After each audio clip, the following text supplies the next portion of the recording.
इनको मेरा नमस्कार प्रणाम। आज बुधवार का दिन है। बुधवार के दिन हम श्रीमद् भागवत गीता के पाठों का अध्ययन करते हैं। अभी तक हम 2 अध्याय पूरे कर चुके हैं।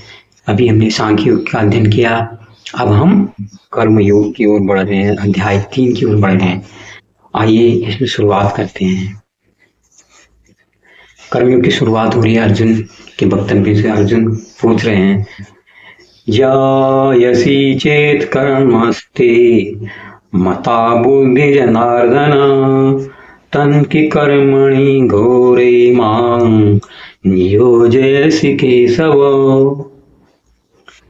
जायसी चेत कर्मस्ते मता बुद्धि जनार्दन तन की कर्मणि घोरे मां नियोजयसि केशव। इसका भावार्थ है, अर्जुन पूछ रहे हैं भगवान कृष्ण से, हे केशव, हे कृष्ण, यदि आप बुद्धि को सकाम कर्म से श्रेष्ठ समझते हैं तो फिर मुझे आप इस घोर युद्ध में क्यों लगाना चाहते हैं। देखो, सांख्य योग में तो उन्हें बताया भगवान कृष्ण ने अर्जुन को कि भैया कोई रिश्तेदार नातेदार कोई नहीं होता है। जो तुम्हें कर्तव्य मिला है वो तुम्हें करना है। तुम एक क्षत्रिय हो और तुम्हें युद्ध करना ही चाहिए। ये सारी बातें उन्होंने वहां पर कही। इसलिए अर्जुन पूछ रहे हैं, जब आप सब ये कह रहे हैं तो आप मुझे क्यों कह रहे हैं कि जब बुद्धि को आप बड़ा समझ रहे हैं, जब बुद्धि सब कर रही है तो फिर आप घोर युद्ध में क्यों निकल रहे हैं। हम बुद्धि से सारे काम न कर लें। ये कृष्ण पूछ रहे हैं, ये उत्कंठा उनको अब हो रही है। अभी भी उनके सवाल जो हैं सांख्य को इतना समझा दिया लेकिन फिर भी उनकी समझ में नहीं आया, क्योंकि भगवान कृष्ण भी चाहते हैं कि उसके अंदर कोई भी संशय नहीं रह जाए। निसंशय होकर, निसंदेह होकर जो भी काम करे अर्जुन वो करे, वो चाहते हैं।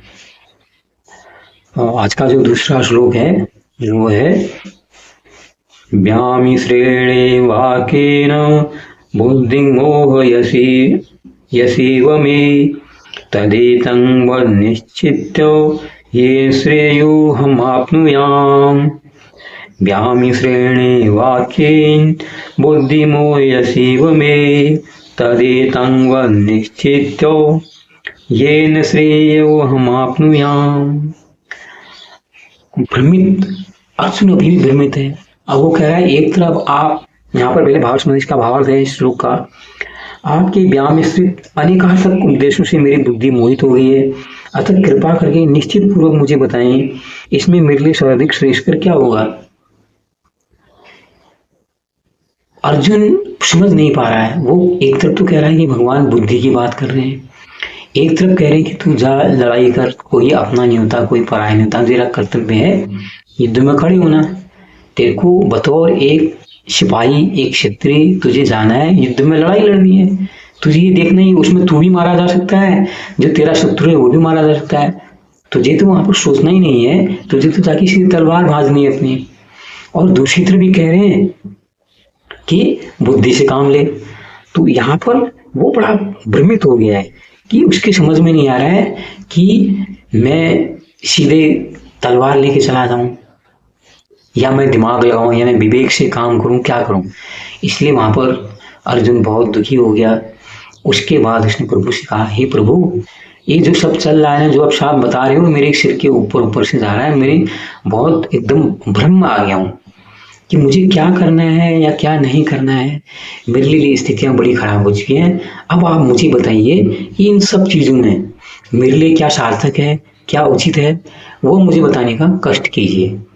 तो अब यहाँ पर भगवान कृष्ण अर्जुन को जवाब देते हैं। आगे के 2 श्लोक हैं, आज हम 4 श्लोक पढ़ेंगे, फिर अगले बुधवार को।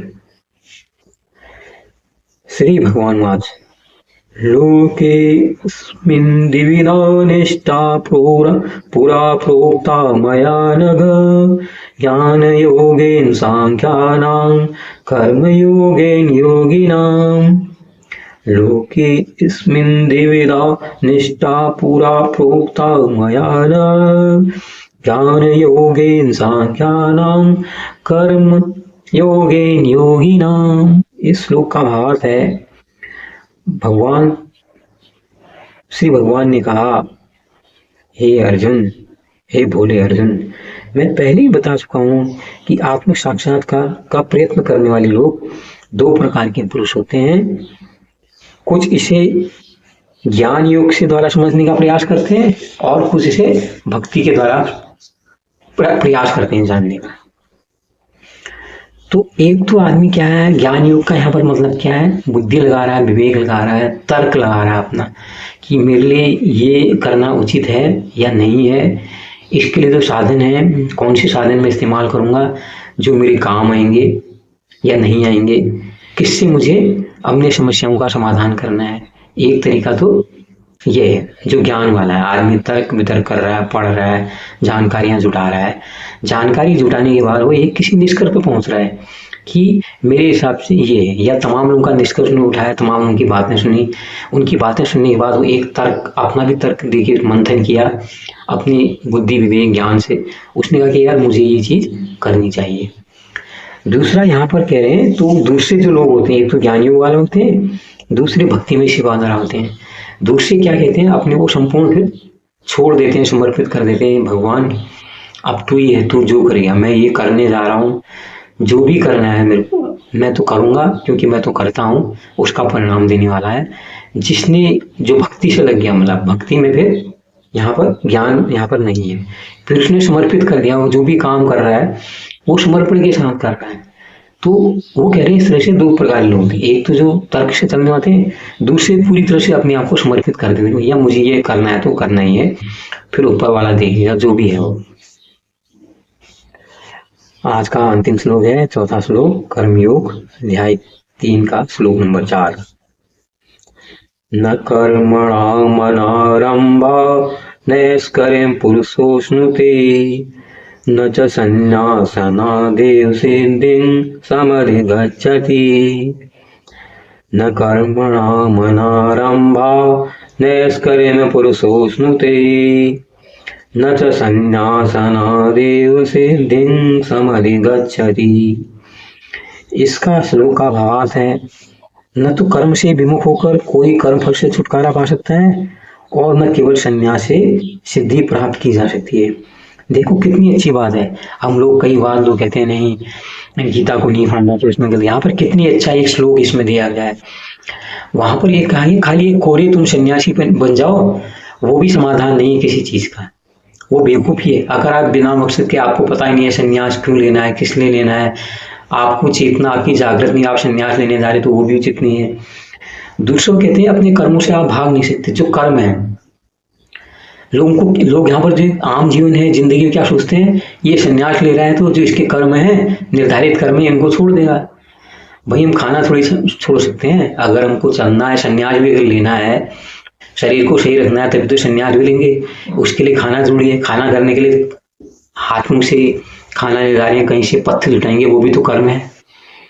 इसलिए वो कह रहे हैं कि कर्म से